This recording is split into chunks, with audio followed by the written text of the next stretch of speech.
మన ప్రభు అయిన యేసుక్రీస్తు నామమును బట్టి ప్రతి ఒక్కరికి వందనాలు చెల్లించుకుంటున్నాను.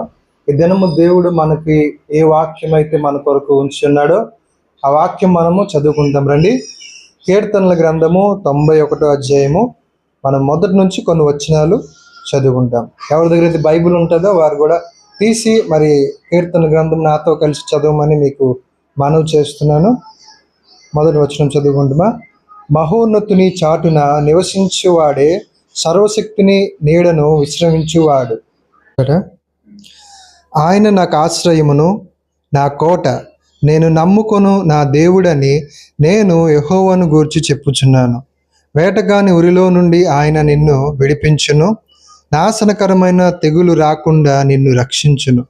ఆయన తన రెక్కలతో నిన్ను కప్పును, ఆయన రెక్కల క్రింద నీకు ఆశ్రయము కలుగును. ఆయన సత్యము కేడమును డాలునై ఉన్నాడు. రాత్రివేళ కలుగు భయముకైనను, పగటివేళ ఎగురు బాణముకైనను, చీకటిలో సంచరించు తెగులుకైనను, మధ్యాహ్నమందు పాడు చేయు రోగముకైనను నీవు భయపడుకుందువు. నీ ప్రక్కన 1000 మంది పడినను, నీ కుడి ప్రక్కన 10,000 మంది కూలినను అపాయము నీ యొద్దకు రాదు. నీవు కనులారా చూచుచుండగా భక్తిహీనులకు ప్రతిఫలము కలుగును. యెహోవా, నీవే నా ఆశ్రయమును అని నీవు మహోన్నతుడైన దేవుని నీకు నివాస స్థలముగా చేసుకొని ఉన్నావు. నీకు అపాయమేమీ రాదు, ఏ తెగులును నీ గుడారమును సమీపించదు. నీ మార్గములన్నిటిలో నిన్ను కాపాడుటకు ఆయన నిన్ను గూర్చి తన దూతలను ఆజ్ఞాపించును. నీ పాదములకు రాయి తగలకుండా వారు నిన్ను తమ చేతుల మీద ఎత్తి పట్టుకుందురు. నీవు సింహములను నాగుపాములను త్రొక్కెదవు, కొదమ సింహములను భుజంగములను అణగద్రొక్కెదవు. అతడు నన్ను ప్రేమించుచున్నాడు గనుక నేను అతన్ని తప్పించెదను. అతడు నా నామము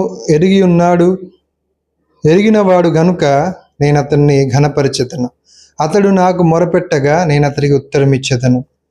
శ్రమలో నేను అతనికి తోడై ఉండెదను. అతన్ని విడిపించి అతన్ని గొప్ప చేసేదను. దీర్ఘాయు చేత అతన్ని తృప్తిపరిచెదను. నా రక్షణ అతనికి చూపించెదను. దేవుడి వాక్యమును దీవించునుగాక. ఎంతమంది అయితే ఈ వాక్యం చదివారో, బైబిల్ తీసుకుని చదివారో వాళ్ళందరినీ కూడా దేవుడు దీవించునుగాక, ఆస్వాదించునుగాక. ఈ వాక్యంలో మనము చూస్తున్నాం, దేవుడు మనతో ఎంతో గొప్ప ఎన్నో వాగ్దానాలు చేసి ఉన్నాడు దేవుడు.